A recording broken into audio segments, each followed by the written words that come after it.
Hi everybody. In this video, I'm going to give an update in my portfolio and I'm going to explain why values of options can jump around a lot of the times. So right now I'm at $16,203.74. Today I'm down $36,018. That's 68.97% down. However, I understand the way things work, and that's much more important than just looking at numbers and just taking it at face value. Oh, 16,000, but what does it even mean? How is one day my portfolio could be worth 240,000, then it goes down to 15,000, then it goes up to 50,000, then it goes down to 16,000. Tomorrow it could double to 30,000 or higher. But what's more important is actually understanding how things work. That's more important than just looking at numbers.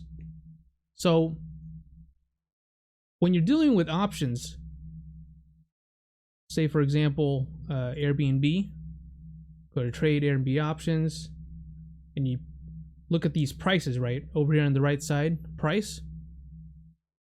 You got $8.68, $9.65, but where does the price come from? It comes from the average of the bid and the ask. So let's pick an option here.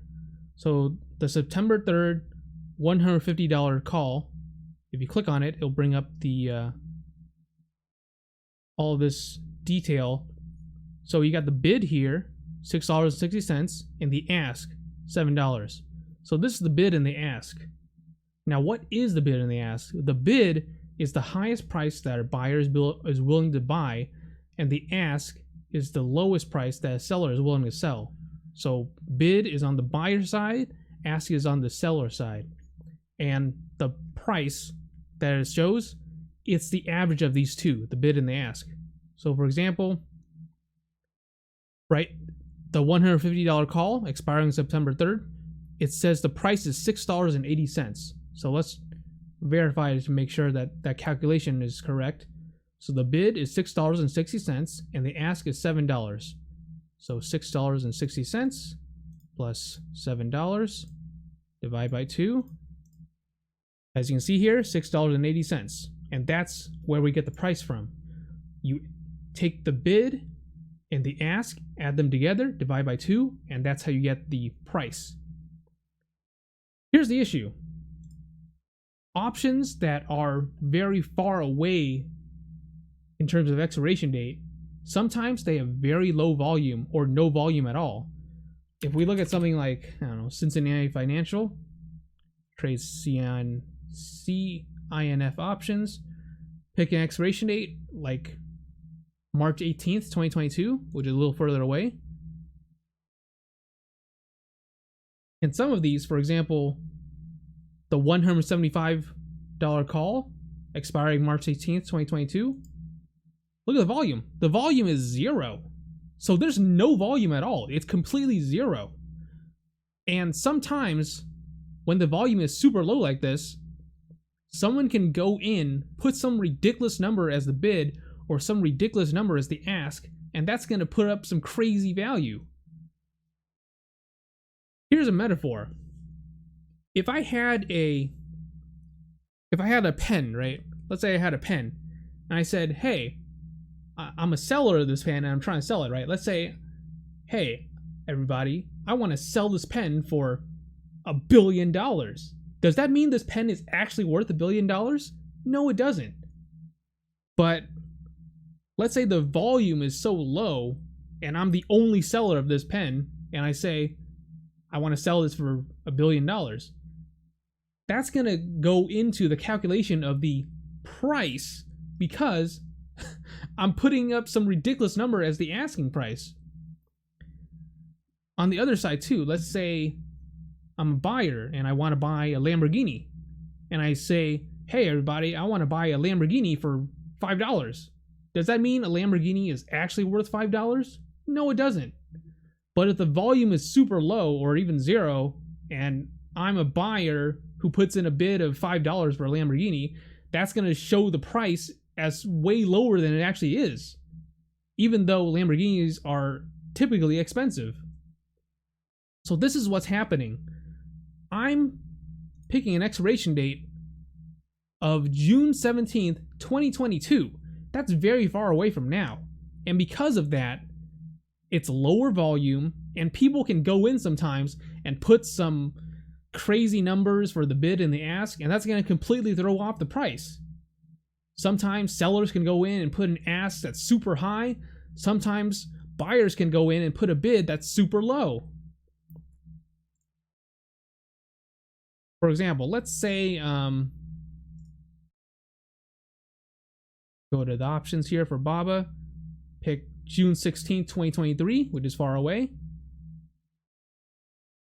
So for example, anyone could go in. So let's say, for example, this is at 255 strike price, expiring on June 16th, 2023. The price is $16.15, right? And that's the average of the bid and the ask. So $14.90 for the bid, $17.40 for the ask. So $14.90 plus $17.40 divide by 2. You get $16.15. And like it shows right here, that's what the price is, because that's the average of the bid and the ask. However, let's say someone crazy comes in and puts a ridiculous number in, right? So the bid, $14.90. However, let's say someone goes in with an ask of, I don't know, $90,000. Divide by 2. In that case, it will show the price as $45,000.07.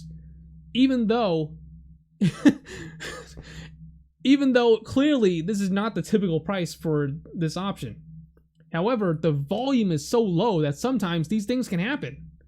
I mean, some people, I don't know, they just do this for fun or something, or they just have too much time on their hands. Nothing's stopping me from doing it. Let's say, so right now I've got a $200 call.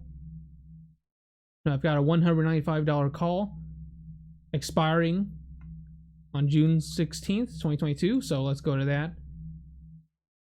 June 17th, 2022. And I've got the $195 call. Let's say I'm a seller and I want to sell the $195 call. Okay. Continue. The price. Like I said, nothing's stopping me from going in here and putting some ridiculous number in, you know? And then I'll review the order. And there we go. Oh, well, I can't do that because I'm doing a spread, but you get the idea. Nothing's stopping people from going in and putting some ridiculous numbers in for their bid and the ask and completely throwing the price off. And in options where sometimes there's very low volume for things that are further out in time, these things can happen sometimes, and that's what's happening.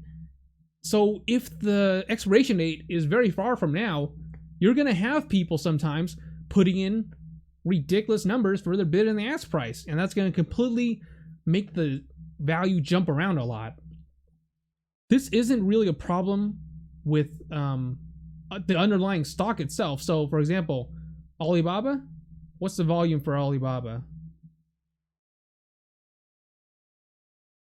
The average volume is 44.91 million. Obviously, this is nowhere near zero, right? So you can count on the price of this to not really jump around due to low volatility, due to low volume.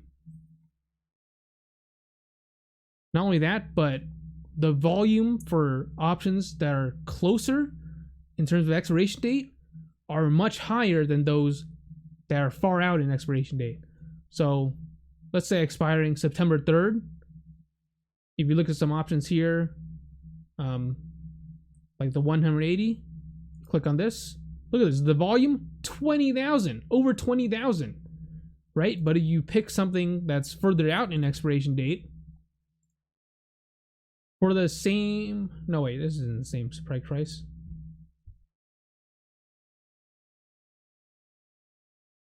So for example, $175 strike price, but the expiration date is much further out, June 16th, 2023.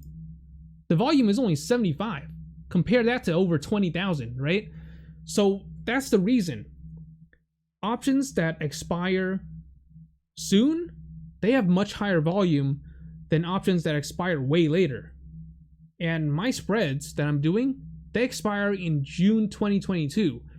That's an expiration date that's pretty far away from now. And because of that, it's low volume, and you're going to get people who are going to go in and put some ridiculous number as the bid and the ask. And that's why it's jumping around a lot.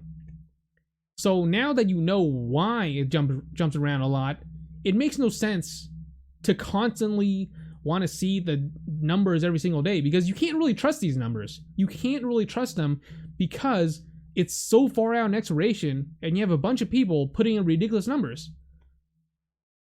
That's why I keep saying we're going to get a better idea once we get closer to the expiration date, because then the volume will be much higher, and by that time, we can have an actually better idea of how our options are actually doing.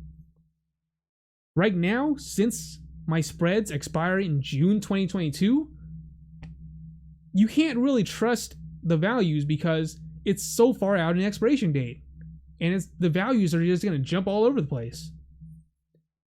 As time goes on, though, and we get closer and closer to the expiration date, things will get better in terms of knowing where the actual price is and how we're actually doing, because volume will get higher and higher as we get closer to the expiration date. So all I'm really doing right now is just waiting for time to pass.